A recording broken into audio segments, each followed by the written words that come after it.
Voy a presentar a continuación la conferencia que habla de cómo migrar de el sistema de esterilización de óxido de etileno a vapor de peróxido de hidrógeno. ¿Por qué este tema es relevante o tiene una gran importancia?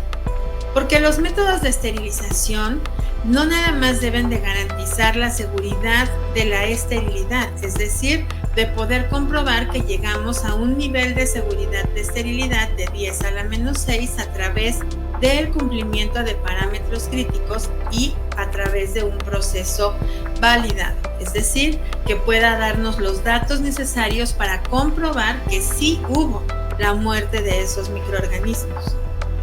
A lo largo de los años se han tenido que hacer diferentes modificaciones a los instrumentos y esas modificaciones tienen que ver también con nuevos materiales y no todos esos materiales son resistentes a la temperatura y a la humedad. Por eso es que se crean, se inventan, se diseñan métodos de esterilización de baja temperatura para poder procesar los materiales que no se puedan procesar en vapor.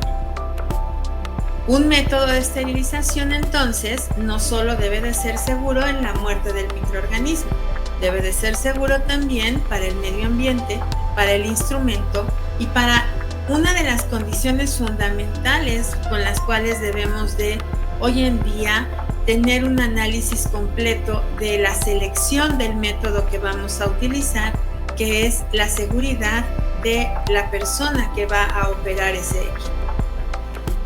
Por supuesto que al ser un método de esterilización, cualquiera de los que sea denominado así, baja o alta temperatura, cumplirá con estas condiciones de eficacia en la muerte de los microorganismos.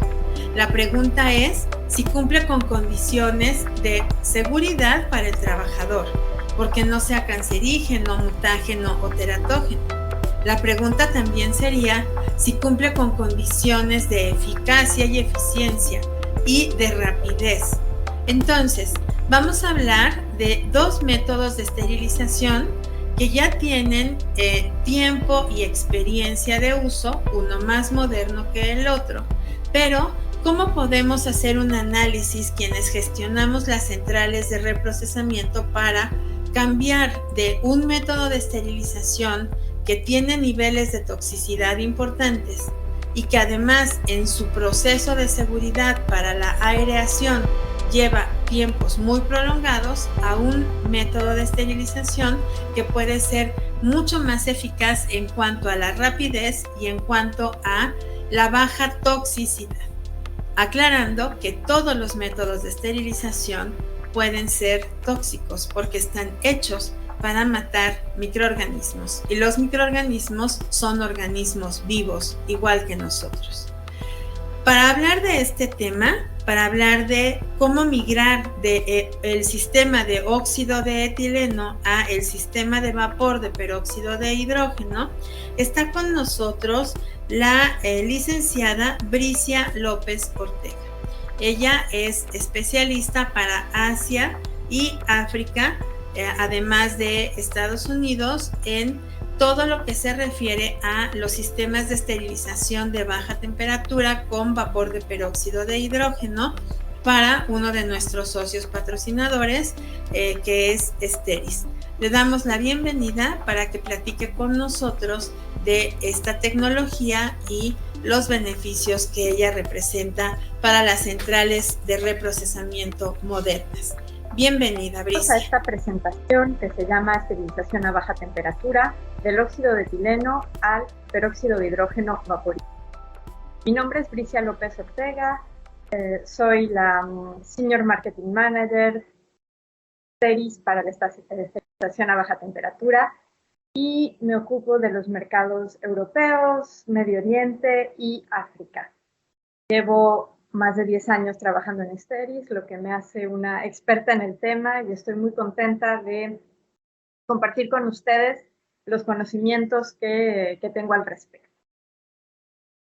En la agenda del día de hoy vamos a tener varios objetivos de aprendizaje. Lo primero es saber qué es la esterilización a baja temperatura, También vamos a ver cuáles son los factores que impulsan el desarrollo de la esterilización a baja temperatura, qué opciones de esterilización a baja temperatura tenemos hoy y el futuro y la innovación en esterilización a baja temperatura. Básicamente, cuál sería la mejor opción de las que existen hoy.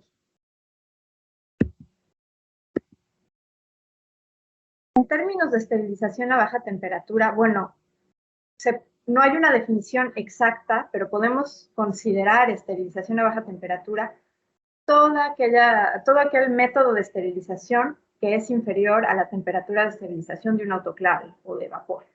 Pero en general aceptamos que es una esterilización a menos de 80 grados centígrados.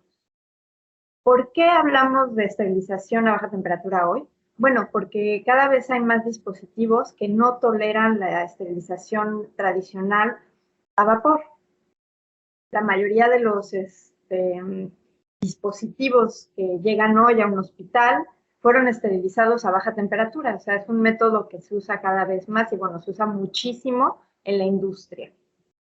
Y también lo utilizamos cada vez más en los hospitales para esterilizar todos aquellos dispositivos que no podemos esterilizar en las autoclaves.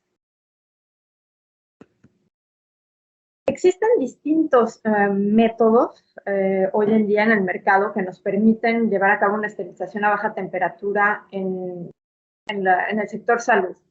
Existe el óxido de etileno, que es muy conocido, fue uno de los primeros y, como les decía, es uno de los métodos que se utiliza más para esterilizar a los dispositivos de un solo uso.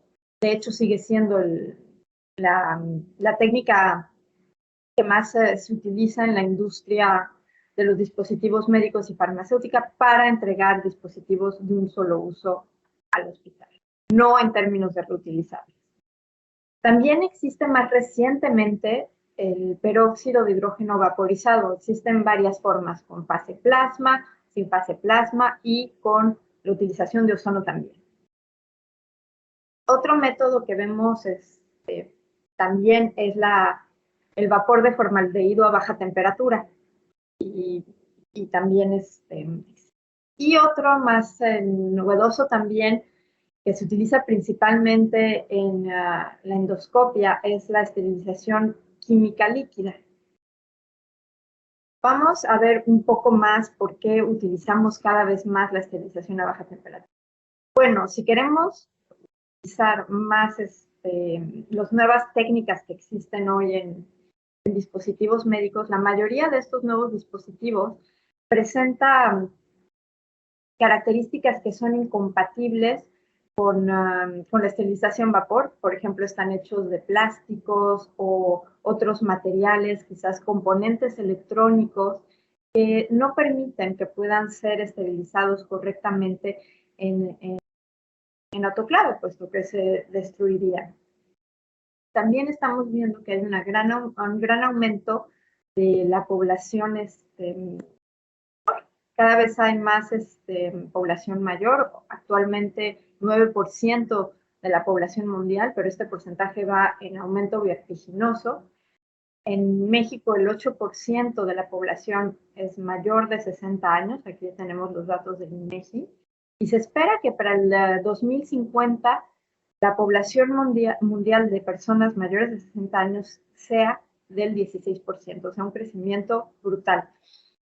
¿Y por qué esto impulsa la esterilización a baja temperatura? Bueno, porque la población mayor está en más riesgo y también necesita de más pruebas diagnósticas. Y normalmente estas pruebas diagnósticas se llevan a cabo con dispositivos o instrumental que no toleran las altas temperaturas. También vemos que en general hay un aumento en la cirugía a nivel mundial. Cada vez hay más cirugías, de las que sean, cada vez hay más. Hay 300 millones de cirugías anualmente. También se sabe que el reprocesamiento de dispositivos médicos, o más bien el mal reprocesamiento de dispositivos médicos, lleva a un incremento de las IRAs. Las IRAs son las infecciones relacionadas con la asistencia sanitaria. Y, por ejemplo, vemos que del 5 al 10% de los pacientes que entran en el hospital en países desarrollados van a generar una infección adquirida en el hospital o una infección nosocomial, como antes se les conocía. En los países en vías de desarrollo, este porcentaje aumenta hasta el 25%, lo cual es enorme.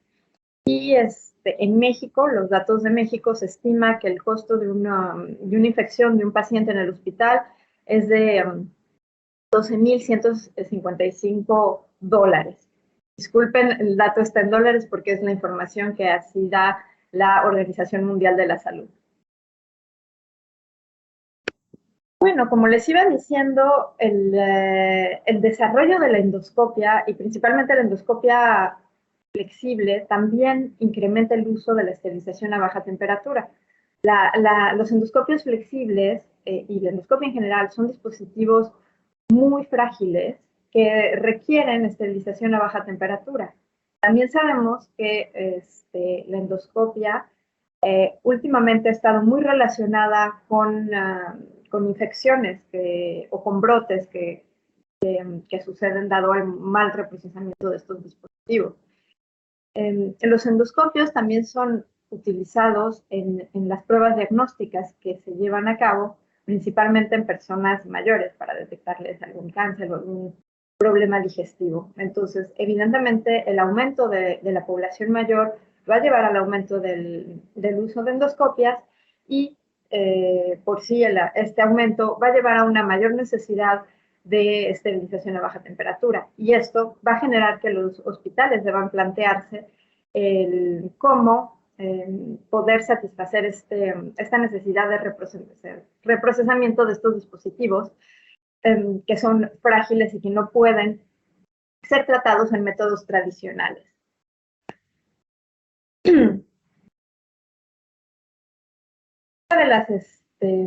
Bueno, aquí vemos, por ejemplo, algunos recortes de periódicos que muestran cómo últimamente la endoscopia ha estado muy relacionada con brotes en los hospitales. Y bueno, obviamente ninguno de nosotros quiere ver a su hospital aparecer en el noticiero o en un periódico hablando de las infecciones que ahí ocurrieron y el número de muertos que esas infecciones causaron. Entonces, esto es real. El problema del reprocesamiento de los dispositivos delicados es real. También vemos que el Instituto ECRI, el Instituto ECRI es un instituto independiente muy conocido en Norteamérica, que cada año lleva a cabo una evaluación y encuesta para determinar cuáles son los principales riesgos en hospitales. Y podemos ver que en los últimos años, esto es hasta antes de que llegara el COVID, obviamente de estos últimos 2 años con el COVID la situación cambió, pero en los años anteriores siempre aparecía el uso de endoscopia y su reprocesamiento o el reprocesamiento de dispositivos complejos como principal causa de infección.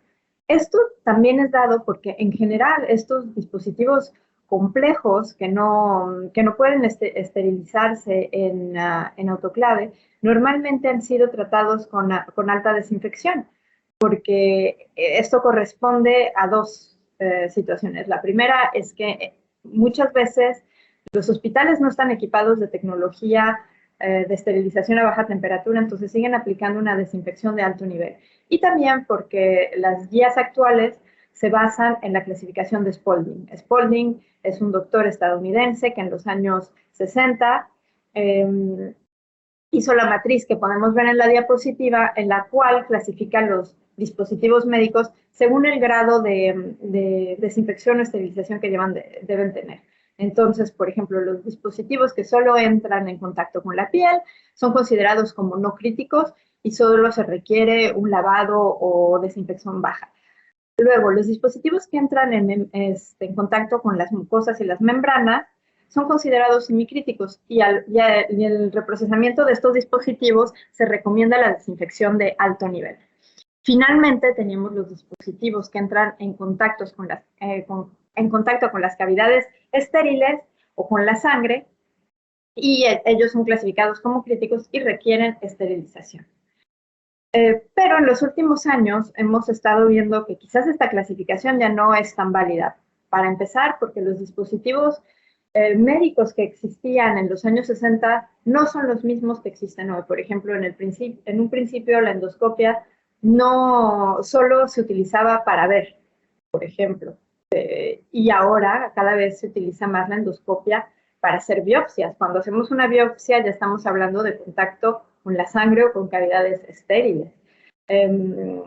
También ya hay cada vez más posibilidad de hacer cirugía con endoscopia o con lo que hoy comúnmente se le llama la cirugía mínimamente invasiva, que pues también entra en contacto con partes estériles del cuerpo. Entonces vemos que surge también en Estados Unidos el profesor Rutala. El profesor Rutala lleva años diciendo que todos los dispositivos, independientemente de que lo que sea, deben de ser esterilizados. También porque muchas veces se clasifica el dispositivo dependiendo de lo que se cree que va a ser usado, pero ya en el quirófano o en la sala de endoscopia se va a utilizar para otra cosa, por ejemplo, biopsia. Entonces, esto en el momento del reprocesamiento no se puede saber cómo va a ser utilizado el dispositivo, por lo cual se debe de garantizar el mismo nivel de seguridad a todos los pacientes. Entonces, todos los dispositivos debieran ser esterilizados.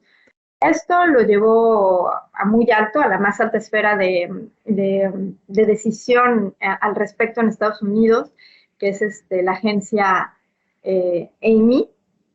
Y en las discusiones que ya tuvieron lugar hace unos años, en el 2017, después de que hubiera todos esos problemas de brotes relacionados con la endoscopia, se empezó a sugerir que se debe de llevar a cabo un plan para que en el futuro no tan lejano sea obligatorio la esterilización de todos los dispositivos médicos y quirúrgicos. Bueno, ¿cómo vamos a lograr eso? Bueno, tenemos distintos métodos de esterilización a baja temperatura, como lo vimos en un principio. Tenemos el óxido de etileno, el vapor de formaldehído, tenemos el ácido peracético para la esterilización líquida química y el vapor de peróxido de hidrógeno.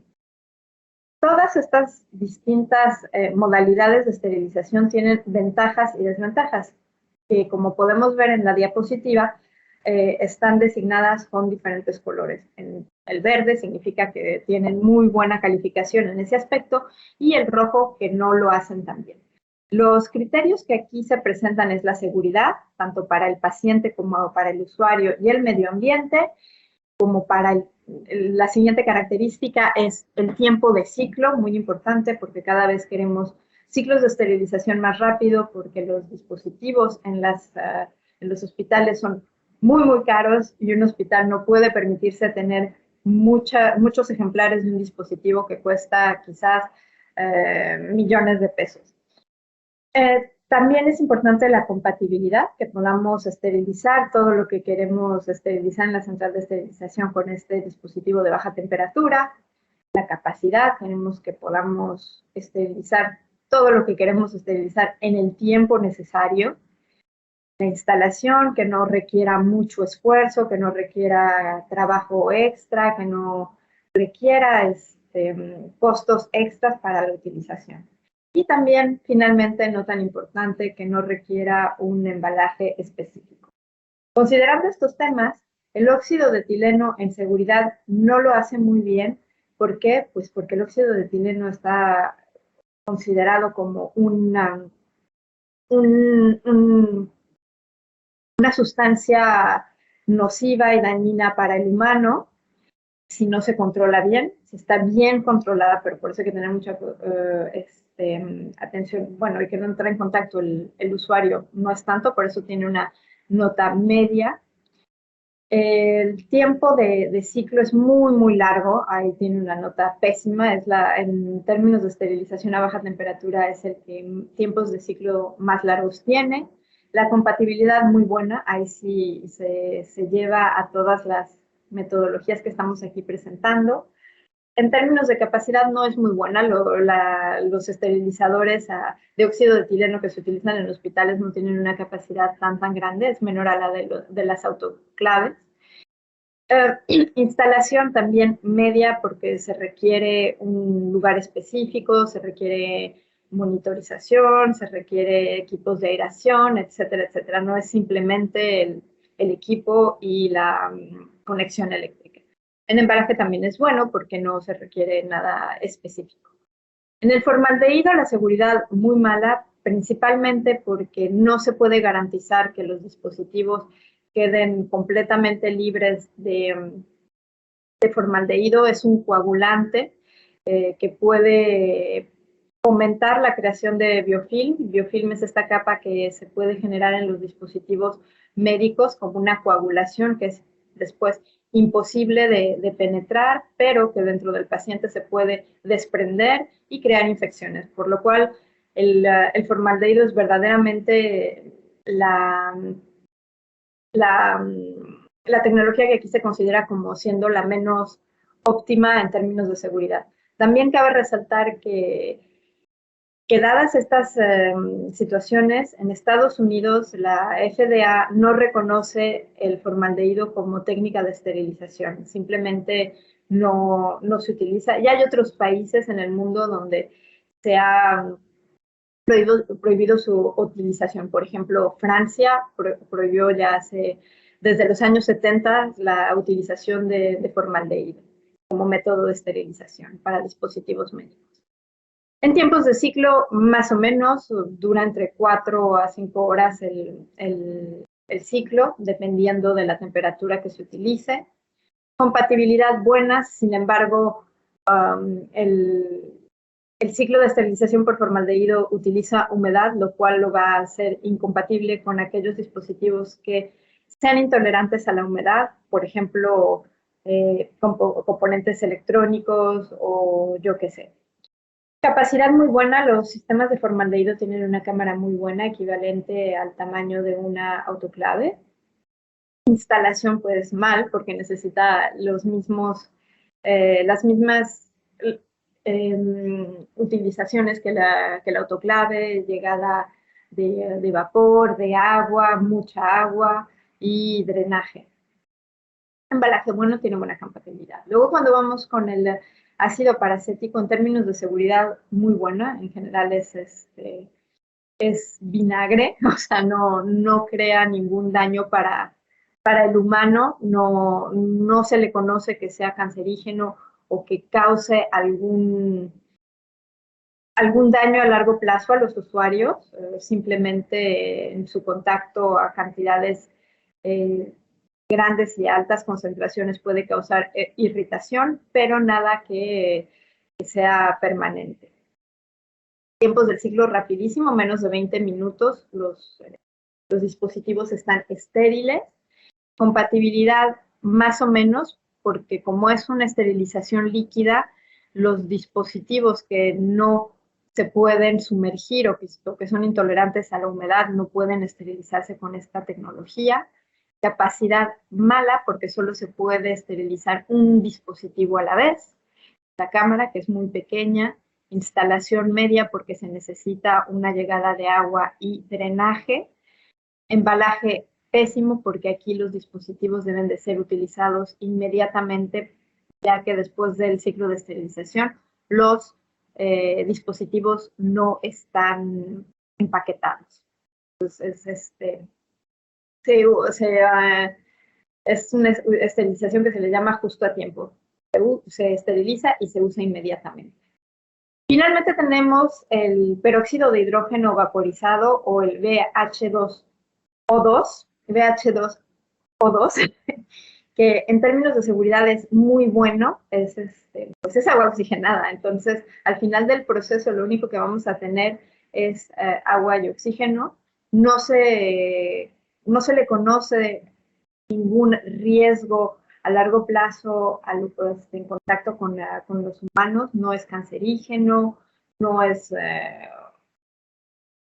irritante, no es coagulante, en sí no va a producir nada a largo plazo. Para el ambiente tampoco hay residuos tóxicos y para el paciente tampoco. Tiempo del ciclo rapidísimo, hay ciclos que son tan cortos como 16 minutos, pero en cualquier caso, en general, duran menos de una hora y al final de esta hora los dispositivos están listos para ser utilizados inmediatamente. Términos de compatibilidad muy buenas, solamente algunos materiales o tipos de materiales no se pueden procesar con peróxido de hidrógeno. Capacidad media, el tamaño de la cámara es equivalente a la cámara del óxido de etileno. Estamos hablando de alrededor de menos de 150 litros de volumen de cámara.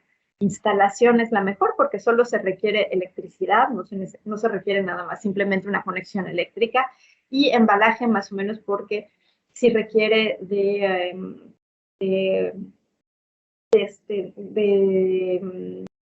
embalaje particular que no esté hecho de materiales absorbentes. En esta presentación nos vamos a enfocar en dos principales, el óxido de etileno y el peróxido de vapor de hidrógeno. ¿Por qué nos vamos a enfocar en estas dos tecnologías? Porque son las únicas dos que proponen una esterilización a baja temperatura de productos empaquetados. La esterilización líquida no lo genera y el formaldehído, vaya, pues es una tecnología que presenta demasiados riesgos, de la cual no vamos a hablar más en esta presentación. Si empezamos con el óxido de etileno, sus principales características es que, bueno, son ciclos de esterilización largos, duran en general más de 10 horas, dependiendo de la temperatura. El ciclo en sí tarda de 2 horas 45 a 5 horas y media, pero después se requiere de un largo tiempo de aireación para retirar todo el óxido de etileno que es tóxico de los dispositivos médicos. Y este periodo de aireación dura de entre 8 a 12 horas, siendo así que los ciclos más cortos de óxido de etileno duran al menos 10 horas, lo cual es bastante largo. La temperatura de operación es de entre 50 y 60 grados.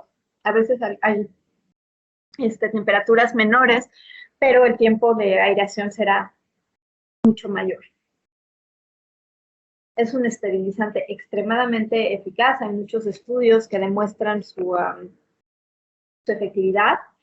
Requiere de la monitorización del personal. Esto significa que los usuarios deben verificar que no exceden el contacto con los vapores de óxido de etileno. Para ello deben de llevar monitorización personal que se encuentre cerca de su área respiratoria, y debe de haber alarmas. También en general se recomienda que el óxido de etileno se ubique en un cuarto aparte en el cual haya una ventilación y aireación suficiente. También se requiere una instalación particular para poder quitar descomponer el óxido de etileno para que ya no sea tóxico. No se ha considerado que tenga alguna eficacia ante los priones. Los priones es una proteína que causa infecciones como aquellos de la vaca loca o bueno, dañan el sistema nervioso. El óxido de etileno no tiene capacidad de tratar este tipo de proteínas, lo cual también es algo en contra. Y lo principal es que ya en la mayoría de los lugares el óxido de etileno es considerado cancerígeno. Es una potente neurotoxina, es cancerígeno humano, crea un riesgo potencial para la reproducción y es un sensibilizador alérgico.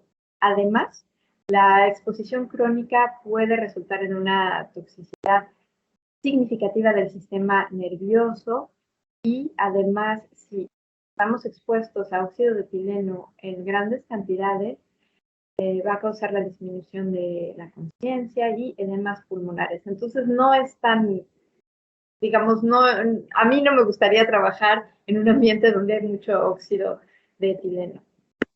En términos de forma química, la molécula es C2H4O.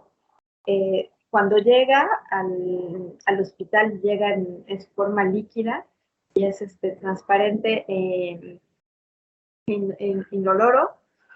Tiene una excelente actividad antimicrobiana.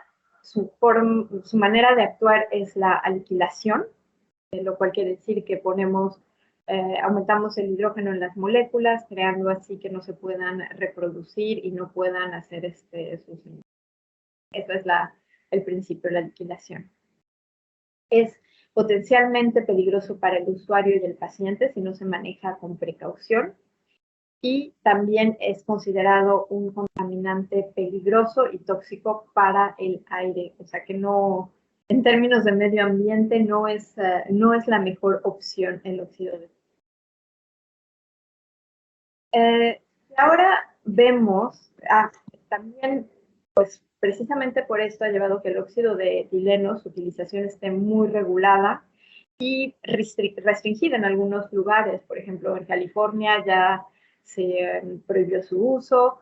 En Francia, desde los años 70, se está restringiendo su uso. Por ejemplo, hoy creo que ya no hay ningún esterilizador de óxido de etileno en Francia, ni en Suiza, ni en Inglaterra. En España sigue habiendo, pero su uso está regulado.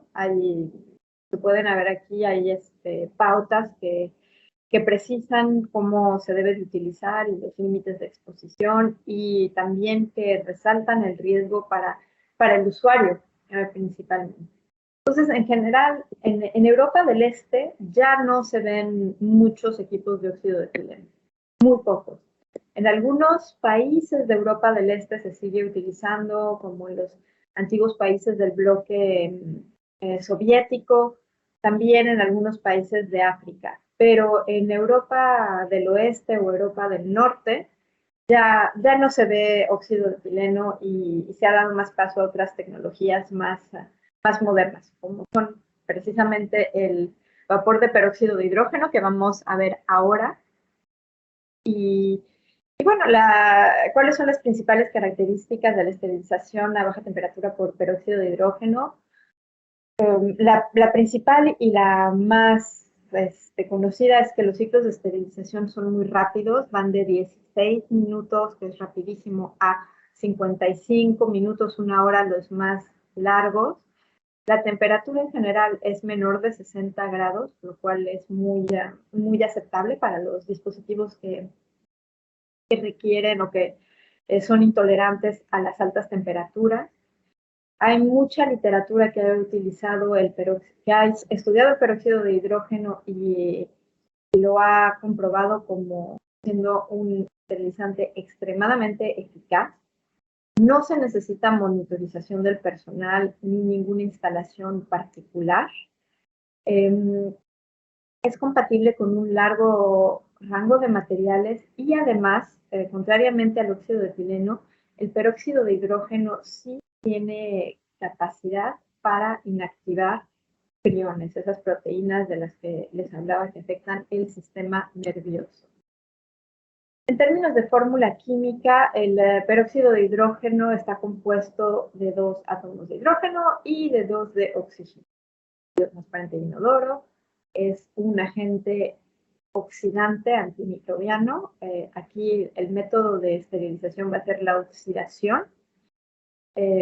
Presenta una manipulación y uso seguro, no presenta riesgos para el usuario ni para el paciente, y también es muy seguro para el medio ambiente, ya que se descompone en agua y oxígeno. Los únicos residuos del ciclo de esterilización con peróxido de hidrógeno vaporizado van a ser agua y oxígeno.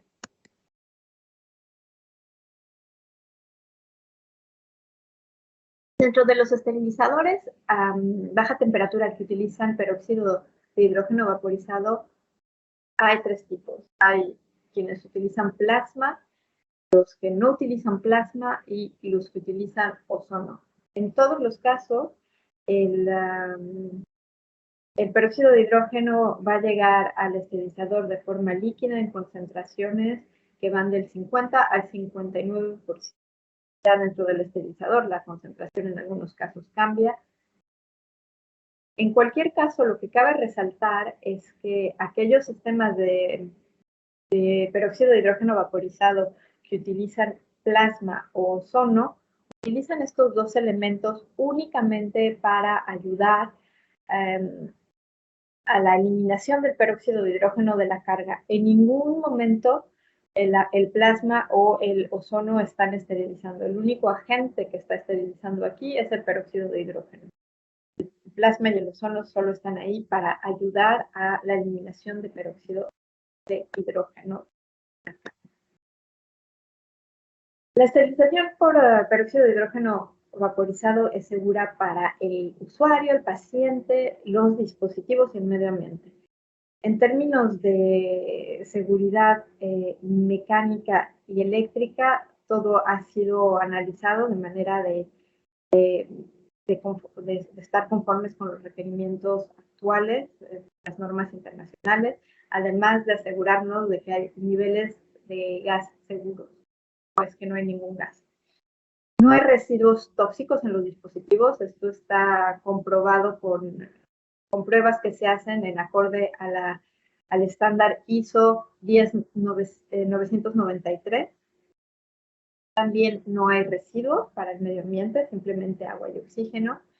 Además, es seguro para los dispositivos, ya que se llevan a cabo, al menos STERIS, lleva a cabo estudios de compatibilidad en un laboratorio dedicado en el cual afirmamos que los dispositivos son compatibles con el proceso. El resultado de estos estudios se puede consultar en línea en el sitio web de STERIS, en la página de compatibilidad de materiales.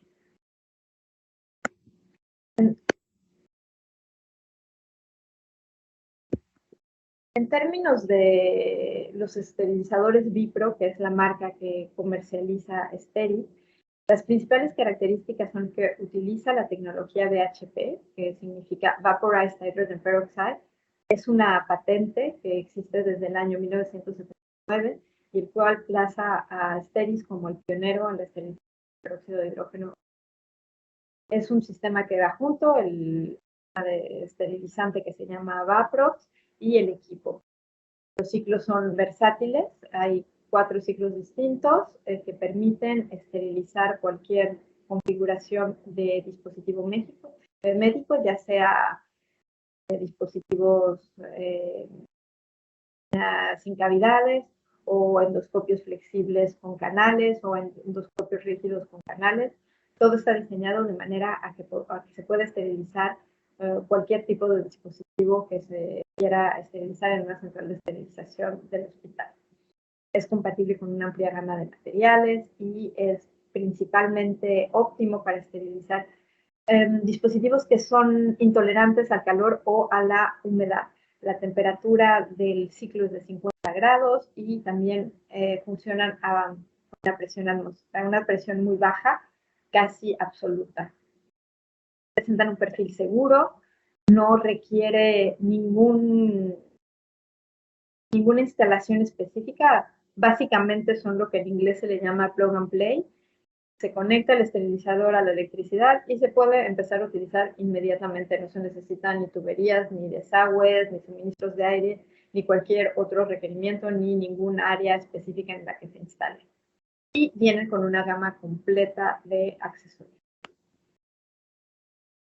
Y hay 3 palabras que definen a los esterilizadores VPRO de baja temperatura. Es que presentan una gran seguridad, ya sea para el usuario, el paciente, el dispositivo y el entorno. Son muy fiables. Presentan una excelente eficacia antimicrobiana, una amplia gama de endorses de fabricantes. Esto quiere decir que los fabricantes de dispositivos médicos incluyen a los esterilizadores Vibro en sus manuales de usuario y también los recomiendan como método para reprocesar los dispositivos que fabrican.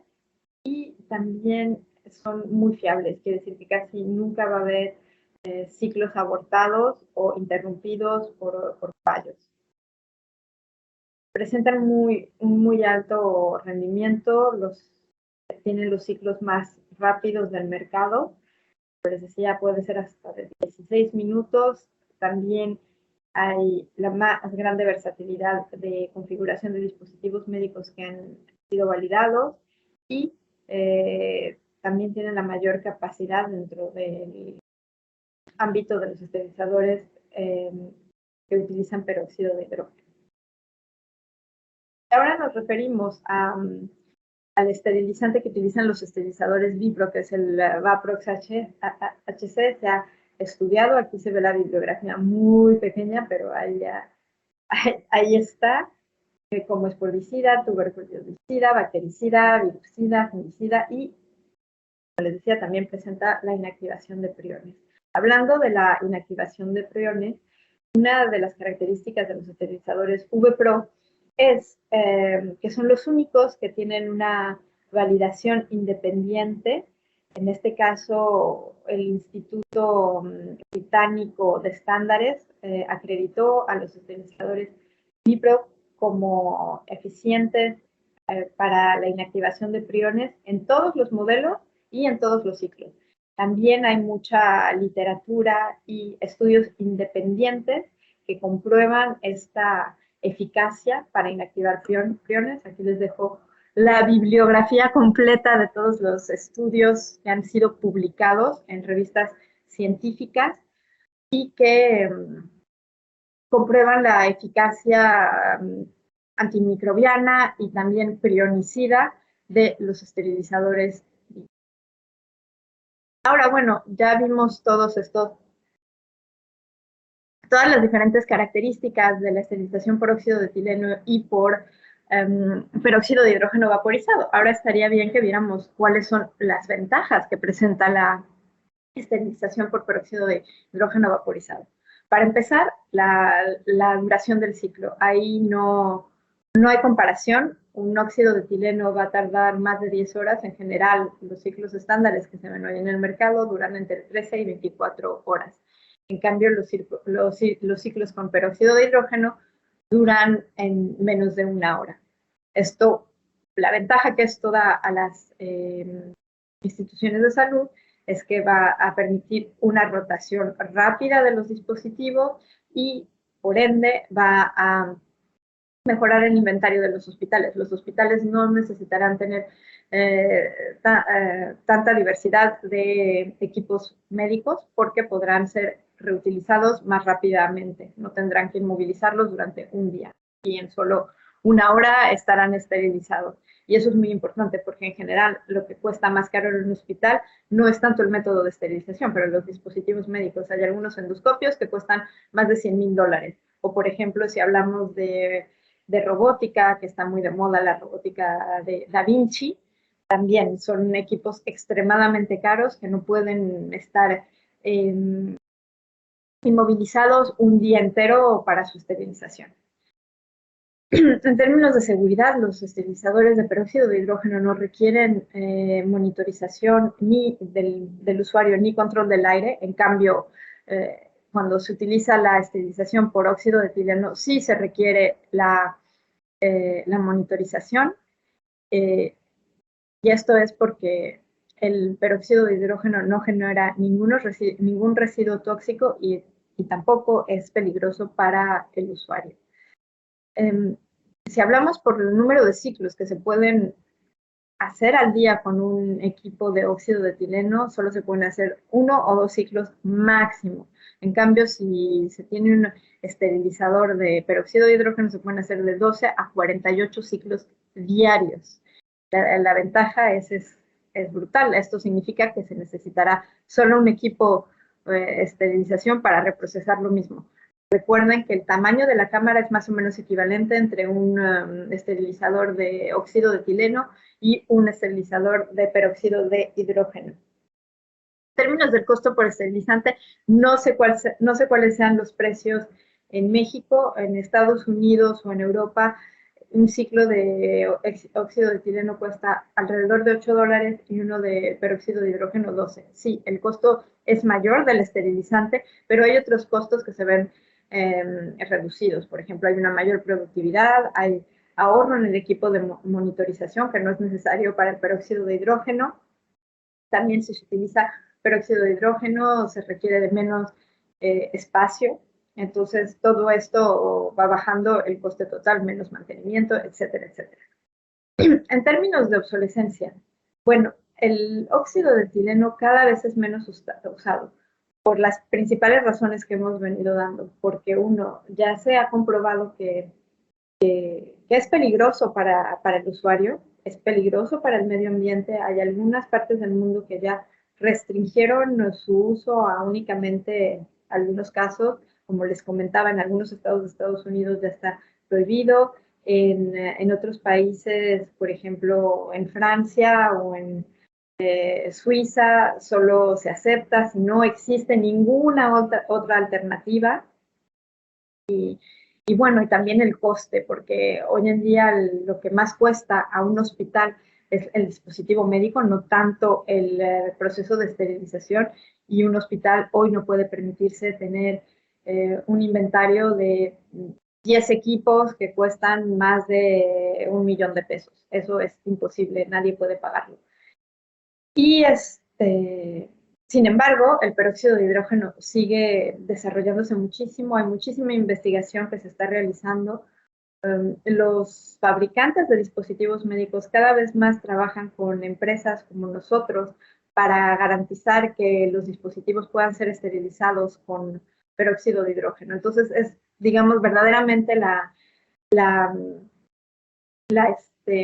tecnología de crecimiento, en todo caso, para la esterilización en hospitales. En uso industrial es totalmente otra cosa. En términos de validación de dispositivos, y esto es muchas veces lo que los usuarios ponen como pretexto o como problema para cambiar de óxido de etileno a peróxido de hidrógeno, es la validación con dispositivos. Y es cierto que hace 30 años, en los manuales de uso de reprocesamiento de los dispositivos se mencionaba al óxido de etileno, porque en ese entonces el peróxido de hidrógeno no era tan usado. Ahora es completamente lo contrario. En todos los nuevos instrucciones de reprocesamiento de los dispositivos médicos más recientes, lo que se menciona es el peróxido de hidrógeno. El óxido de etileno ya no existe. Entonces sí tiene compatibilidad para los antiguos dispositivos, pero ya en los nuevos equipos lo que viene siendo la compatibilidad va a ser con peróxido de hidrógeno. De hecho, la mayoría de los antiguos dispositivos, bien que no mencionen el peróxido de hidrógeno, sí son compatibles con el peróxido de hidrógeno. En cualquier caso, como les comentaba, hay en la web de Steris se puede consultar los estudios que hemos estado haciendo con dispositivos médicos para garantizar la compatibilidad. Y de cualquier manera, si ustedes necesitan cambiar de óxido de etileno a peróxido, es algo que se puede evaluar con el especialista clínico ya sea del fabricante del dispositivo médico o de la compañía ya sea Steris u otro, que les podrán ayudar a determinar si se puede esterilizar con peróxido de hidrógeno, y en la mayoría de los casos sí será posible. Esto solo ejemplifica cómo un esterilizador con peróxido de hidrógeno es mucho más productivo que uno con óxido de etileno. Por ejemplo, si tenemos un cistoscopio, solo vamos a poder esterilizarlo una sola vez al día si se utiliza óxido de etileno. Lo mismo con un broncoscopio, igual para las vainas o los cables de luz o los lentes de vitrectomía. En cambio, en un esterilizador por ejemplo, el Vipro, se podrán reprocesar 41 veces o 24 o hasta 51, dependiendo el tipo de dispositivo, lo cual permite que haya menos necesidad de tener muchos ejemplares de los dispositivos médicos, generar un gran ahorro para el hospital. En esta diapositiva podemos ver algunos ejemplos de los dispositivos más comunes que han sido validados para esterilizarse con los esterilizadores Vipro. Hay diferentes tipos de endoscopios, la mayoría, accesorios de endoscopios, instrumental eléctrico, también instrumental quirúrgico general. El hecho de que pueda esterilizarse al vapor no significa que no pueda esterilizarse a baja temperatura. También hay muchos embalajes y también otros dispositivos como sondas, robótica, baterías, etcétera. En términos de materiales, no voy a ir en el detalle de esto, pero los esterilizadores Vipro y Steris ha hecho muchos estudios de compatibilidad y hay una gran cantidad de materiales, 43 para ser exactos, entre plásticos, metales, cerámicas y recubrimientos, y con eso estamos seguros que cubrimos el 99% de los dispositivos médicos que son fabricados actualmente. O sea, no existiría ninguna incompatibilidad en términos materiales con la mayoría de los dispositivos que son fabricados hoy en día. O sea, que casi todo dispositivo que sale hoy al mercado puede ser esterilizado con peróxido de hidrógeno vaporizado. ¿Cuáles son las tendencias ya para terminar la presentación en esterilización a baja temperatura? Es que, bueno, cada vez vemos ciclos más rápidos. Como les comentaba, ya hay ciclos que duran tan solo 16 minutos. También hemos mejorado mucho la disponibilidad de indicadores biológicos. Eso también era una limitante, que los indicadores biológicos, en el caso de que se hiciera una liberación biológica de la carga, tardaban hasta 24 horas de dar un resultado. Hoy los indicadores biológicos son tan rápidos como 20 minutos, lo cual quiere decir que si utilizamos un ciclo de esterilización de 16 y un indicador rápido, en 36 minutos tenemos la carga lista y con un control biológico favorable, lo cual es rapidísimo. No existen tecnologías más rápidas. También cada vez hay más compatibilidad y estudios para comprobar la compatibilidad con los diferentes dispositivos médicos que existen hoy en el mercado. La mayoría de los dispositivos médicos en el mercado son compatibles hoy en día con peróxido de hidrógeno. También hay más conformidad y conectividad. Esto es algo que está muy presente en los dispositivos, en los esterilizadores de peróxido de hidrógeno, que pueden estar conectados al sistema de trazabilidad o que tienen sistemas particulares que permiten un mejor seguimiento y documentación electrónica de los ciclos. Esto es porque son dispositivos más modernos y que los antiguos esterilizadores de óxido de etileno, como es una tecnología más antigua, no han trabajado tanto este lado de los registros y de hacer un trabajo más fluido, digamos. Cada vez se validan mayores capacidades. Hoy se pueden procesar hasta 23 kilos de carga en un ciclo de esterilización con peróxido de hidrógeno, o sea, es bastante. También están diseñados para ser muy intuitivos y fáciles de utilizar. Las pantallas de los nuevos esterilizadores de peróxido de hidrógeno son muy accesibles, traen iconos, ya algunos hasta traen instrucciones, videos para mostrar cómo se utiliza, lo cual hace que si una central de esterilización llevaba muchos años utilizando óxido de etileno y cambia por peróxido de hidrógeno, lo lleven súper bien y sean los más felices del mundo y estén súper contentos del cambio. Ya para terminar, porque creo que me excedí un poco de los 45 minutos dados, existe, y los invito a consultar, la Steris University, que es una plataforma accesible a todo el mundo. Nada más necesitan registrarse con su correo electrónico y les dará acceso a una gran cantidad de cursos y de recursos de formación para que ustedes puedan aprender. El único problema es que esta plataforma existe solamente en inglés, pero bueno, si entienden un poco el inglés, es la verdad muy vasta, y no solo habla de temas de esterilización, también se habla de lavado, de nuevos estándares. es una plataforma muy completa y aquí solo les estoy mostrando, por ejemplo, un documento que permite dar una metodología para realizar un cambio óptimo y una transición sin problemas de óxido de etileno a peróxido de hidrógeno vaporizado. Termino mi presentación. Muchas gracias por su tiempo. Les recuerdo que soy Bricia López Ortega y les mando un gran saludo desde Francia, que es donde vivo y estoy basada, siendo mexicana, así que disfruten mucho ustedes que siguen en México, me da muchísima envidia. Que tengan una bonita tarde o día, dependiendo del horario al que accedieron a esta presentación. Gracias, hasta luego.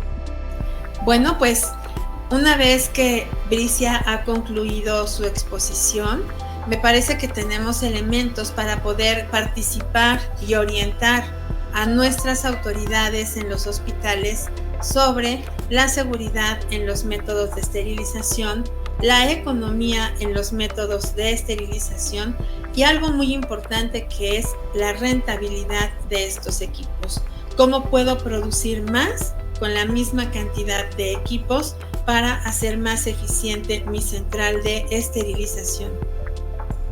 Agradecemos que hayas estado con nosotros, Bricia López Ortega, y sobre todo que haya compartido toda esta información que además tiene un contexto no solamente de marca, sino también de evidencia científica.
Pues estamos casi llegando al final de este congreso y después de haber tomado ya cursos, talleres, simposios y conferencias a lo largo de 3 días, en este cuarto día nos parece importante hablar de un aspecto fundamental que es la toma de decisiones. Y sobre todo la toma de decisiones basadas en el conocimiento, en la evidencia, pero también en la autoridad que nos da ser los responsables de un proceso que tiene implicaciones legales, como es el reprocesamiento de los instrumentos. Me parece fundamental que la maestra Guadalupe Leiva Ruiz, quien tiene estudios en ética y bioética, además de una amplia trayectoria como enfermera, como directiva de hospitales y como docente de la Universidad Nacional Autónoma de México en la Escuela Nacional de Enfermería y Obstetricia, y ahora como formadora de recursos humanos para las instituciones de salud en la Universidad de la Salud, comparta con nosotros sus conocimientos relacionados a un tema muy importante que es el conflicto de intereses en la toma de decisiones. La toma de decisiones en estos momentos tiene diferentes connotaciones, no nada más en relación a la calidad de un producto que se va a utilizar para el cuidado de la vida de una persona.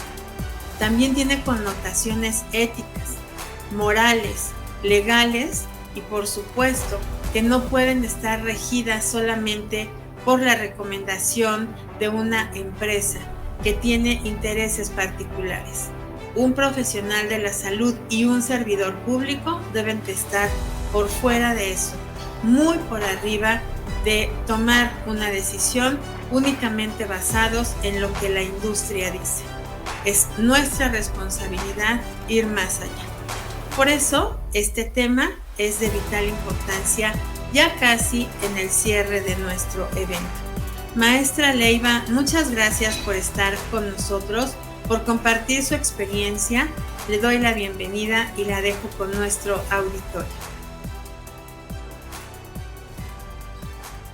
Muy bien, muy buenas tardes. Quiero primero agradecer a la presidente de la Asociación Mexicana de Profesionales en Esterilización, a la licenciada Fabiola Casas, por la invitación a tan importante y magno evento como es este 5º Congreso Internacional de Esterilización y Desinfección Hospitalaria. Y esto lo están enmarcando en el contexto de la situación de crisis que seguro estamos viviendo por el COVID-19. En verdad es un privilegio, sé del buen nivel de convocatoria que tiene tanto la asociación como el colegio y el poder tener la oportunidad de transmitir un poco acerca de las reflexiones que he hecho a lo largo de mi carrera profesional en temas de ética, bioética, y que en esta ocasión, y para variar, la maestra Fabiola Casas me pone a reflexionar sobre un tema que me parece es de interés, siempre lo ha sido, pero en estos momentos creo que es muy pertinente hablar sobre el conflicto de intereses en la toma de decisiones en el profesional de la salud. Al hacer este análisis, se trastocan varios temas. Se trastoca la falta a la verdad, se trastoca términos como la ciencia, como el fraude y algunas otras definiciones que voy a estar enmarcando durante la presentación para darle un contexto muy general acerca de lo que los profesionales de la salud estamos enfrentando en todos los momentos, pero bueno, en particular en esta situación que estamos viviendo a nivel mundial. Lo primero pues es preguntarnos por qué miente la gente, pero particularmente por qué mienten los científicos. ¿Cuáles son aquellas causas que hacen que se intente distorsionar una realidad? Y hasta dónde el ser humano, que tiene una formación profesional y un código deontológico que regula su actuar, es capaz de violentar ese profesionalismo y esa ética y aparentar o hacernos vivir en un engaño. Por supuesto, hay factores que lo condicionan y a mí me parece que el económico es uno de los grandes problemas, en donde en todos los países, porque se da tanto en países desarrollados como en vías de desarrollo, el interés económico puede ser un factor. Y también está otro factor que si bien tiene que ver con lo económico, también tiene que ver con el prestigio. En la medida en que yo diga que he tenido grandes logros en la investigación, en la ciencia, pues obviamente voy a tener una retribución que es la admiración de mis pares. Se habla de que los científicos antes investigaban por vocación, tenían una pregunta, tenían alguna idea que querían demostrar y entonces daban todo por mostrar y demostrar que tenían razón y hacían esa investigación científica que daba resultados que se difundían pues a nivel tanto nacional como internacional. Lamentablemente, y voy a mencionar una palabra tan manoseada en los últimos 3 años, como es el neoliberalismo, pero entendido desde un enfoque que tiene que ver con la parte personal más que social, en donde los científicos de profesión pues se contratan en instituciones de salud o educativas y pues se les paga para hacer cierto tipo de actividades, entre ellas actividades científicas, y dentro de la actividad científica sabemos que lo que hacen es ciencia, es descubrir conocimientos nuevos para poner a disposición de la sociedad. Entonces, puede en ese intento de sobrevivir profesionalmente por tener un lugar de trabajo estable, pues sacrificar a lo mejor sus ideas, a lo mejor sus inquietudes, por conservar un puesto laboral en alguna institución de prestigio. Hay un doctor que yo conozco, que admiro, que es un científico, es el doctor Samuel Kashmer-Kiribinsky. Él fue director en un momento del Instituto Nacional de Perinatología, era doctorado, egresado de la UNAM, en un doctorado en ciencias. Y realmente, hace muchísimos años, yo veía cómo la investigación que se hacía por parte de él era rigurosa, se requería de mucho incentivo económico, o sea, para hacer una buena investigación se requieren de recursos económicos que a lo mejor en México es muy difícil encontrar. Él tenía una gran cantidad de contactos y bueno, yo estuve 10 años en el instituto y pude ver el nivel de investigaciones y de conocimiento nuevo que se generaba a través de todo ello. Y me encontré con un artículo en donde él habla acerca del fraude en las ciencias. Y es entendible cuando uno lo lee, el por qué puede estar ahorita tan pervertido todo lo que es la investigación en ciencias de la salud específicamente, en las áreas de la salud.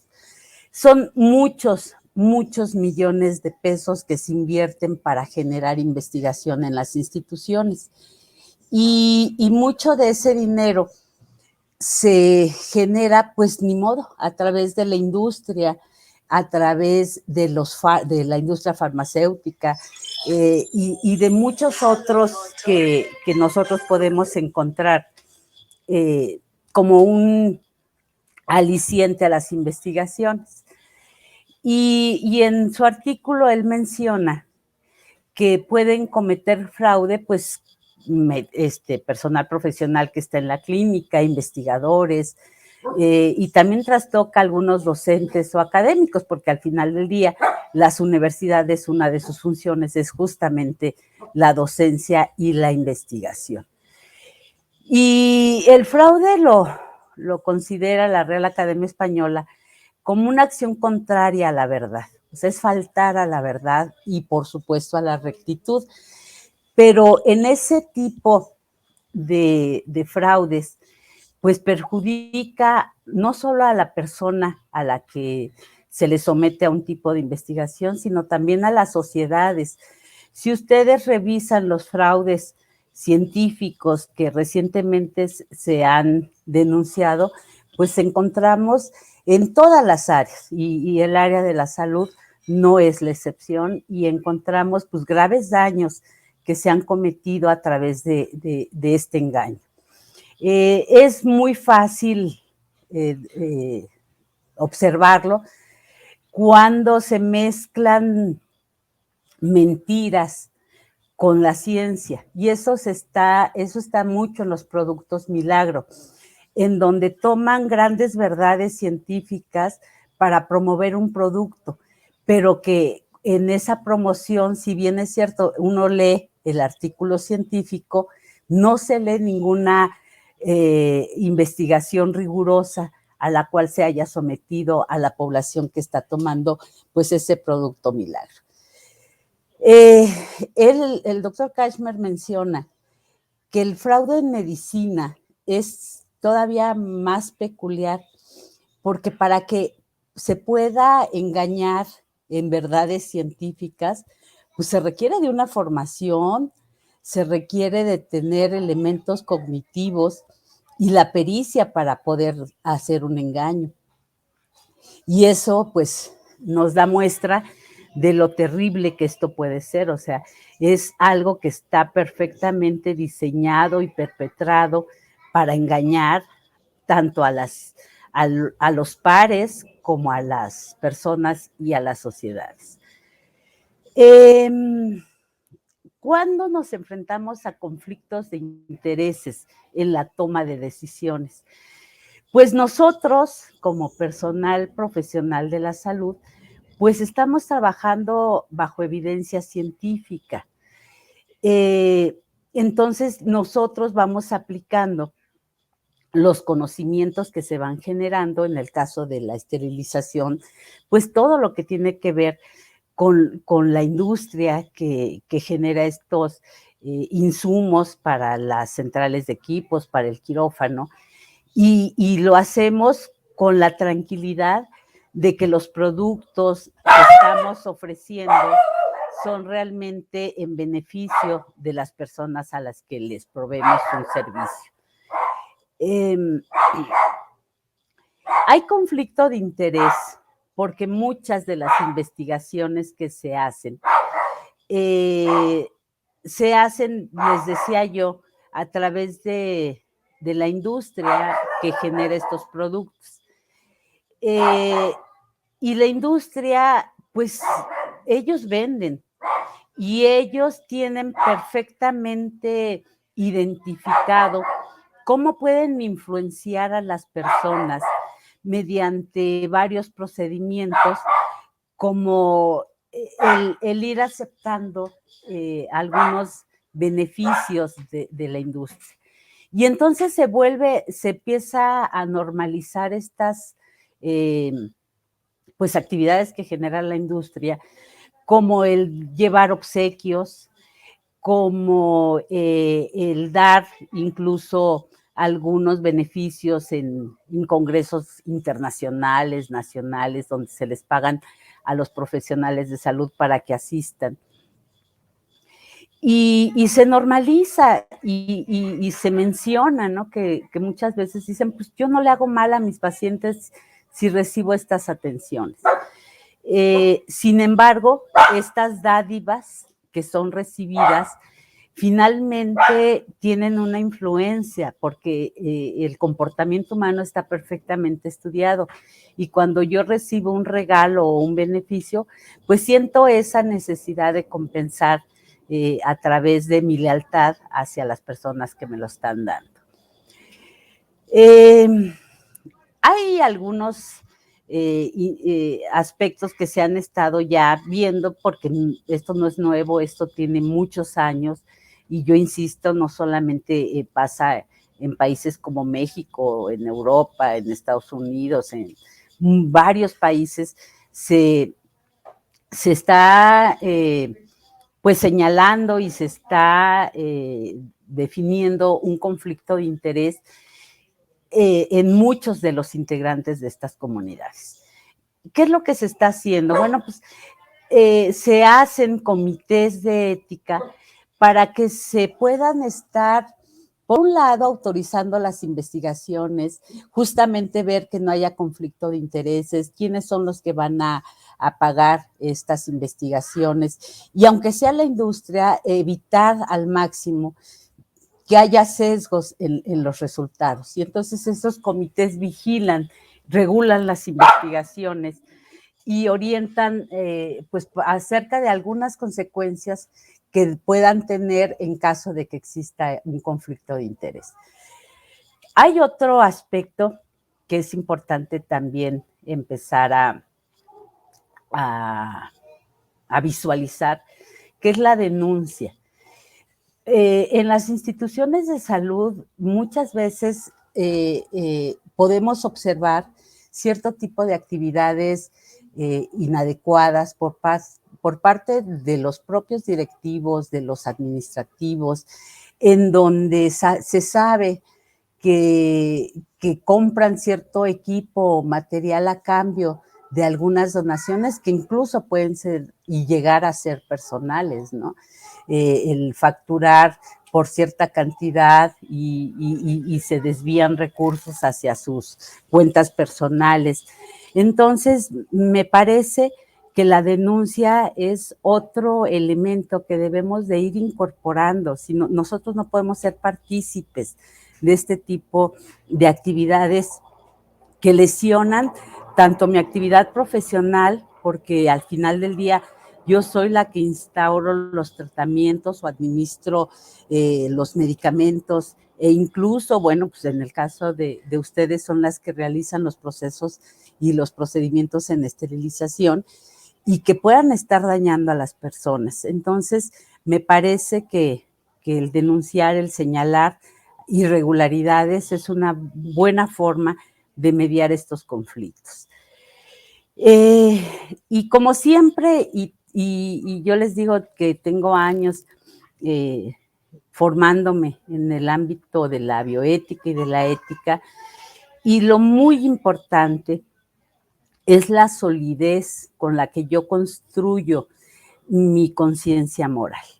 Y yo siempre comento que los profesionales tenemos un código deontológico que es el que nos regula en cuanto a las decisiones que tomamos a lo largo de nuestra vida profesional.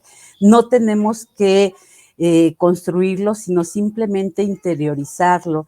Y esta es una invitación a acercarnos a nuestros códigos éticos de las diferentes profesiones y vivirlas. En enfermería, como en la medicina, siempre se habla de disciplinas humanísticas y vivir el humanismo es un estilo de vida, es el tener la preocupación por el otro, por los otros que nosotros atendemos. Entonces, me parece, en el caso muy personal de enfermería, nuestro código deontológico sí tiene un sustento filosófico, ético e incluso bioético que nos puede ir orientando acerca de cómo debo de conducirme a lo largo de mi vida profesional.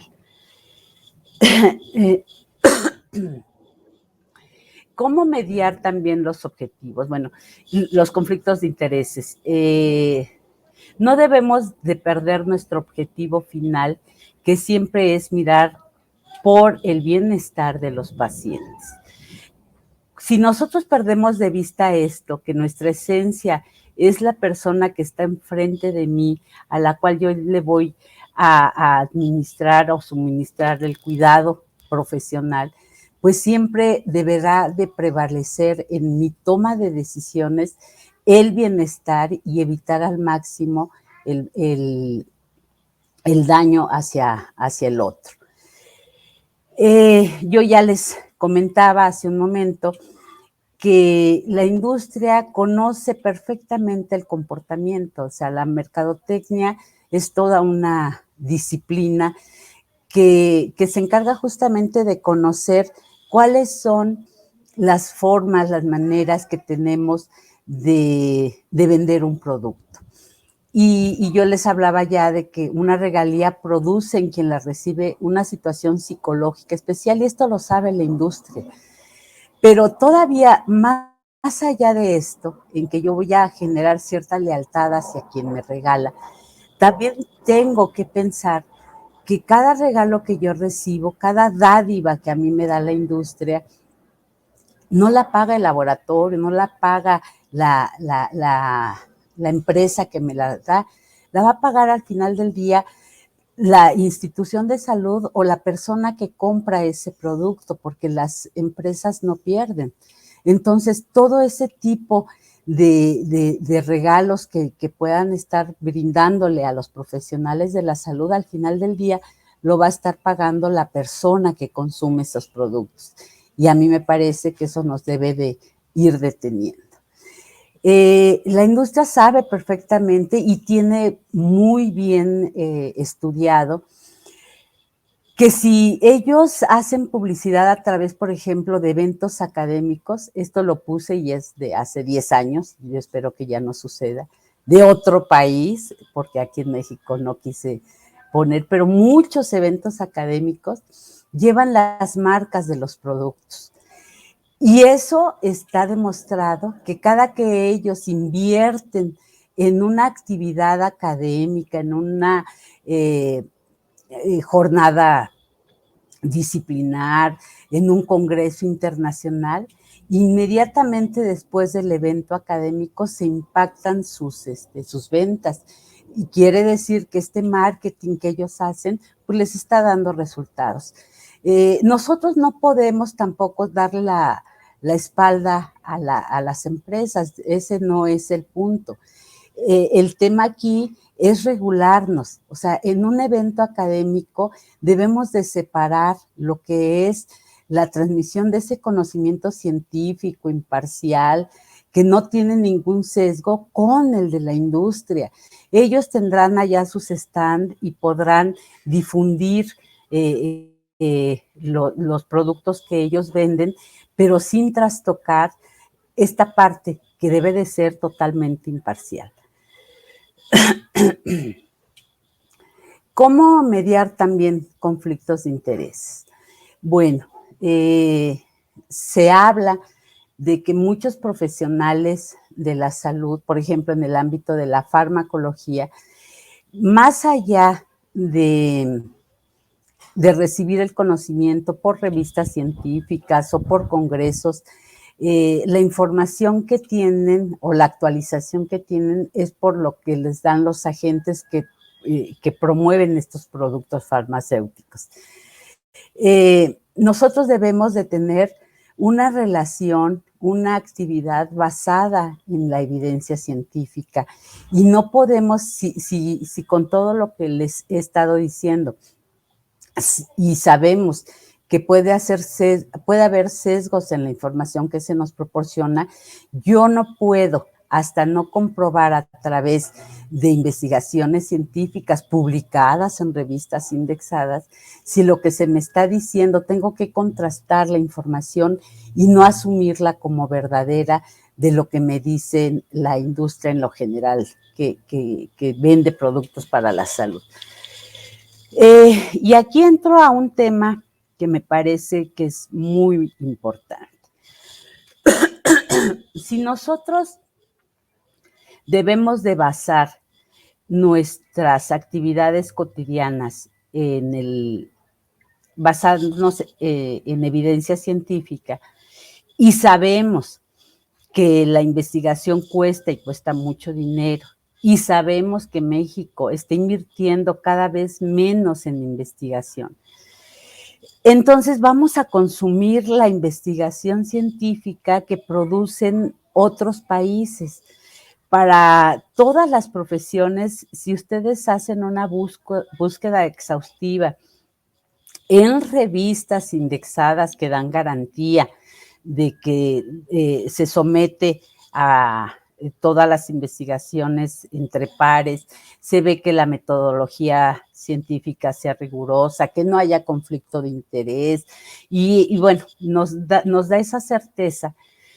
Entonces nosotros podemos estar consumiendo esa evidencia sin necesariamente nosotras estarla produciendo.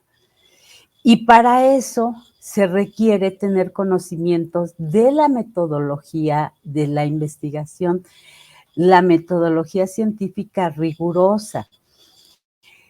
Todas las profesiones, lo sabemos, tienen diferentes niveles de formación.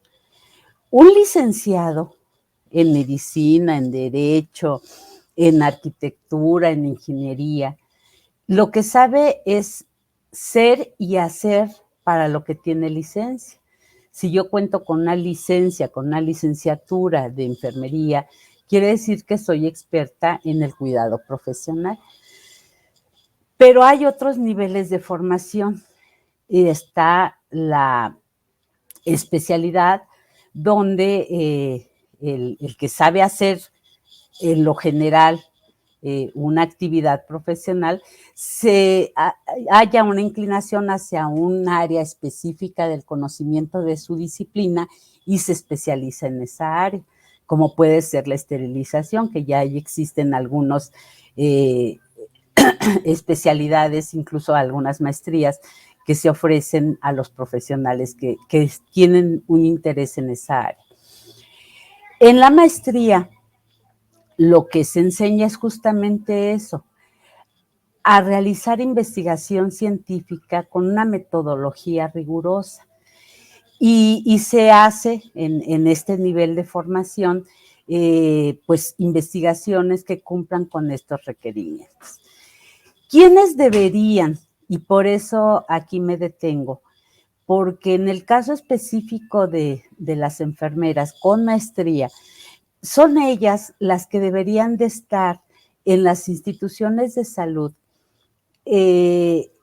tratando de jalar toda esta información de los aspectos especializados que les concierna en la institución en la que laboran, porque ellas sí pueden discernir acerca de cuáles son esos conocimientos que pueden ser aplicables y basar las recomendaciones del quehacer profesional en evidencia científica.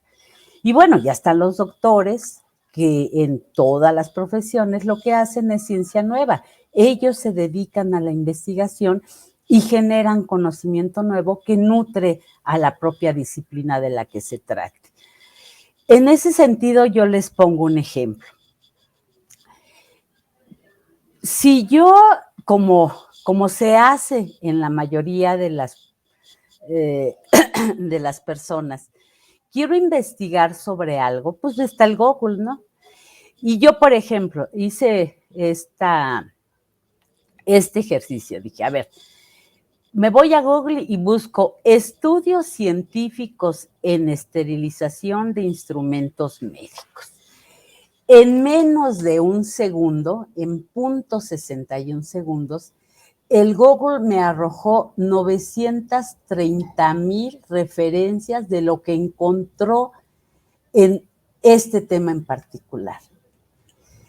Si yo me meto a ellos, el 90% va a ser, no son conocimientos científicos metodológicamente rigurosos, son ensayos, son tareas, son una serie de cuestiones que no abonan a ninguna disciplina. Entonces dije, bueno, vamos a ver con el Google académico y puse exactamente la misma búsqueda. Aquí, en 0.08 segundos, me arrojó 27,200 resultados, que si yo también me voy a estos, puedo encontrar algunos que cumplan con la rigurosidad científica, pero para eso requiero de los elementos cognitivos para discriminar esta información.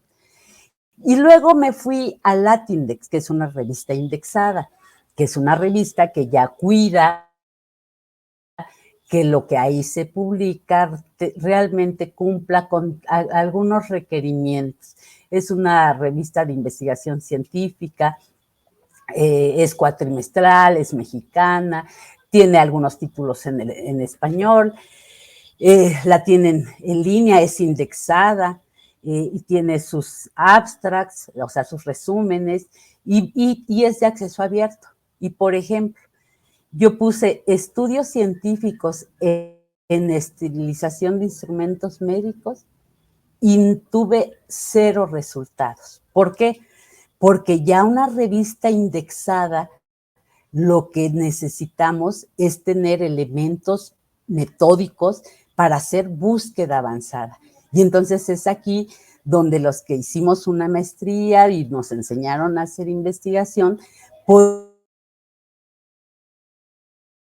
podemos hacer búsqueda avanzada en revistas indexadas con temas específicos que interesan, tipo de búsquedas que, como ustedes ven, lo único que hace es dar, por cierto, mucho de lo que encontramos y que por estudiosos de las redes nos han dicho que pues la mayoría es basura, ¿no? Y, por ejemplo, me fui a una universidad, a la Noverwinner, que es una privada en Lima, Perú. Y aquí dice, a ver, el conocimiento y actitud del personal de enfermería sobre limpieza, desinfección y esterilización de dispositivos médicos en la central de esterilización de un hospital.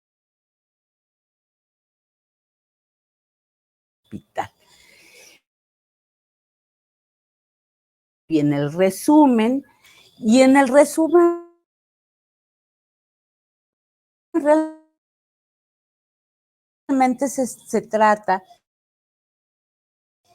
y define la metodología de investigación, la metodología científica, y de método correcto, un cuestionario de actitudes tipo Likert. No tiene validez estadística, pero sí hicieron una validación con pares expertos. Tiene una confiabilidad del 7, que es adecuada, y bueno, se ven los programas en donde estadísticos donde se van a correr los resultados y parece un estudio adecuado. Pero en el momento en que entro y veo que la población, la muestra y el muestreo de la que me están hablando en este artículo es de 5, pues no me interesa porque es un número de población mínima que no es representativo. ¿Esto qué quiere decir? Que los resultados que encuentren será para 5 enfermeras de este hospital y además están hablando del personal de enfermería profesional, pero también incluyen al no profesional. Y entonces hay mucho sesgo. Yo no puedo medir esta actitud y conocimiento y decir que tienen o no conocimientos o actitudes si estamos mezclando niveles de conocimientos que son diferentes, ¿no? Desde ahí, este es un estudio que no tiene ninguna validez para lo que yo estaba buscando. Ese es solamente un ejemplo de lo que es el tener esos conocimientos científicos, metodológicos en la investigación para discriminar. Otra forma de mediar un conflicto de interés es poseer las competencias técnicas y estar al día en habilidades y conocimientos, porque de esa manera no exponemos a riesgos innecesarios a nuestros pacientes. Ustedes han visto que la Asociación Mexicana de Profesionales en Esterilización hace apenas unas semanas hizo un evento académico en donde dio a conocer que ya cuenta con competencias laborales en esterilización, o sea, ya se van a poder certificar algunos profesionales y no profesionales para un ámbito tan específico como es la esterilización. Esto justamente lo que abona a las disciplinas es que las personas que están realizando esta actividad cumplan con las habilidades, pero también con los conocimientos necesarios para realizar una práctica segura en las centrales de equipo y esterilización.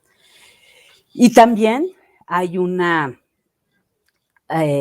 parte muy importante que esto va a abonar para las competencias laborales de los profesionales y no profesionales que se encuentran en las centrales de equipos y esterilización.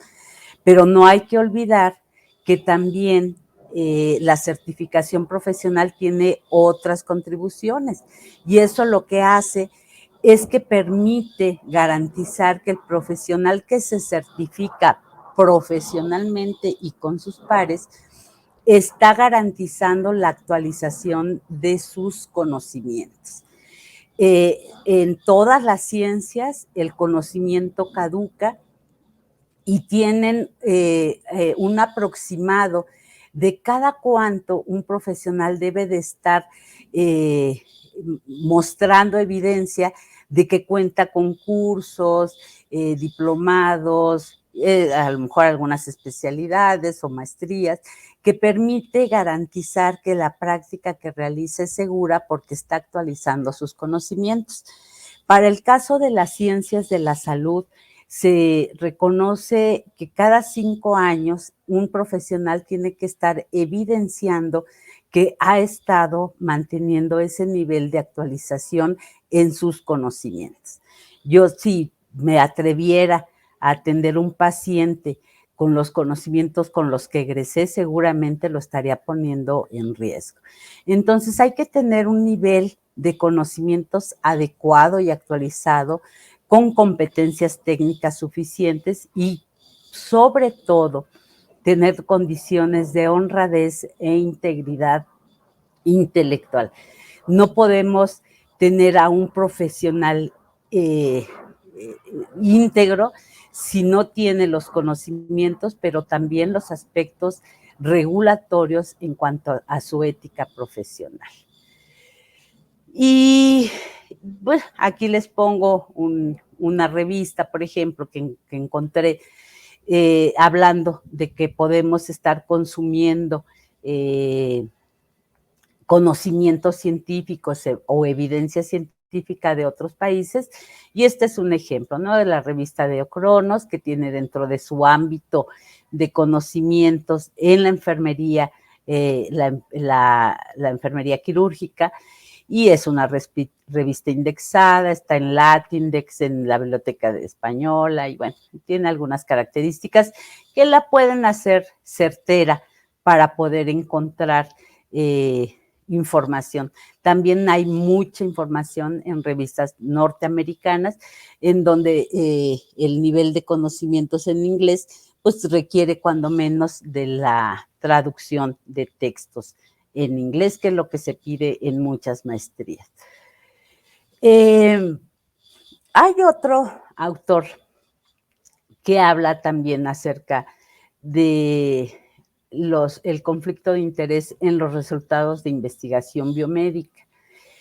Y lo que resalta es esto, que la investigación que es financiada por la industria es significativamente más proclive o se inclina más a dar conclusiones a favor pues, de la propia industria. Entonces debemos de tener mucho cuidado en este sentido. Y por eso vuelvo a reiterar que el pensamiento crítico que debemos de desarrollar los egresados de cualquier universidad es el poder discriminar la información que nos llega a nuestras manos y no darla como válida o como verdadera, porque simplemente me la están mostrando de una manera muy atractiva y señalando incluso algunas publicaciones que se han hecho al respecto sin que yo pueda cerciorarme de lo que me están diciendo. Y me parece, y vuelvo a reiterar, que la honestidad intelectual debe de prevalecer en los profesionales de la salud. Hay que revelar siempre cuando hay conflicto de interés y hay interrogantes que debemos de hacernos en relación a las declaraciones y a la transparencia que tengo en mi hacer profesional. Y siempre tengo que preguntarme, ¿me voy a sentir bien conmigo mismo si tomo una decisión de tomar tal o cual decisión dentro del ámbito profesional? ¿Qué pasaría si otras personas descubrieran lo que estoy haciendo y que pesa más mi interés personal que el interés por las personas o por la propia institución en la que yo laboro? Y hay que sí favorecer los comités de ética y de investigación. Las asociaciones juegan un papel importantísimo para estar señalando, supervisando y exigiendo el cumplimiento de normas éticas. Pero me parece que a la par de los conocimientos científicos, para estar dentro de un comité de ética o de investigación, tenemos que estar profundizando pues justamente en estos elementos. O sea, para tener una participación activa, argumentada, debemos de tener una formación que nos perfile hacia defender o no alguna investigación o algún procedimiento en lo particular. Ya para despedirme, yo conozco a este filósofo, David Pastor Vico. Es una persona con una mente privilegiada. Bueno, yo admiro mucho a los filósofos porque profundizan, por algo es la madre de las ciencias, la filosofía, porque tienen una serie de señalamientos tan profundos respecto a las disciplinas científicas y Vico, bueno, me admira, lo respeto, es muy productivo. Ahorita tiene del 2020 sacó su libro de Filosofía para Desconfiados. Es una persona muy abierta. Yo les decía, tuve la oportunidad de coincidir con él en la UNAM y realmente un privilegio escucharlo. Yo tomo algunos fragmentos de lo último que se publicó de él en una entrevista. Y con esto quiero terminar. Yo les digo, coincido en mucho de la argumentación, porque él es un científico que cada opinión no la dice desde el ámbito de su creencia personal o personal, de sus creencias o de su ámbito social, perdón, o incluso de su nacionalidad. Él siempre ha pugnado por el pensamiento crítico de los egresados de las universidades, nos pone en cuestionamiento a todo lo que les he estado yo hablando, es justamente eso, el no dar por cierto lo que yo me dicen o lo que yo leo en un Google, sino ir siempre a profundidad. Y él habla de esa parte del desarrollo de los profesionales, en donde dice que aquellos que están primero son ellos y luego todos los demás. Si yo veo solamente por mi persona, si yo nada más estoy en lo individual, buscando los beneficios, lo que a mí me hace feliz, lo que a mí me da contribuciones económicas o incluso aplausos de mis pares. Somos seres vacíos y que estamos en el autoengaño, que no dejan de sentir que la solución es la inmersión total en sí mismos, que es imposible y que es ilusoria. Y justamente esto trastoca en mucho lo que yo les hablaba acerca del humanismo. El humanismo es un estilo de vida, es la preocupación por el otro, no es la preocupación por mi persona y primero yo y después todo lo demás. Somos seres sociales, eso nos define como especie. No podríamos vivir aislados y en esta pandemia es indiscutiblemente algo que nos debe de llevar a la reflexión. No vivamos en el autoengaño. Todos dependemos de todos y en la medida en que yo ponga al servicio de los demás mis conocimientos, mis capacidades, en ese momento yo estoy dejando un mundo mucho mejor del que yo encontré, y cuando al final del día yo no esté, seguramente permearé con mis acciones, con mis contribuciones a los demás. Y pensando en la profesión que nosotros tenemos, es todavía de mayor impacto que las actividades que realicemos siempre vayan encaminadas en la preocupación del otro. Dice Vico en una moraleja que menciona que hemos recorrido de manera óptima el sendero del egoísmo y del individualismo muy bien fundamentado en la estulticia y el autoengaño. Nos da una zarandeada, dice la que lo entrevista, con sus palabras que nos vuelve conscientes de los ridículos que nos vemos al sentirnos el sol de un universo infinito, mientras solo somos una migaja de pan caduco que algún sabio marinero ha tirado en la inmensidad del océano. Es realmente una invitación a que, si pueden leerlo, lo hagan. Hay algunas publicaciones de él, hay algunas entrevistas en internet, en YouTube, se llama Vico, y muy, muy recomendable. Yo creo que siempre ha sido uno de mis lecturas favoritas, porque me ubica en mi esencia y en lo que soy. ¿Y qué soy? Pues un ser humano. Y mi ideal es justamente aspirar a ser cada día mejor ser humano. Pues yo con esto termino, espero les haya sido de utilidad la información que les doy, las reflexiones más que otra cosa, para tener y dar un mejor servicio a las personas que atendemos desde el ámbito que nos corresponde. Muchísimas gracias y quedo atenta ante algún comentario. Pues como siempre, muy interesante la manera en que la maestra Lupita Leiva aborda este tema. Hay muchas coincidencias que ella y yo hemos tenido al respecto, y por eso me interesó sobremanera que ella pudiera compartir en este momento con un auditorio de más de 2,000 personas esta reflexión. La responsabilidad en la toma de decisiones debe de estar basada en evidencia. Y le agradezco enormemente que haya estado con nosotros.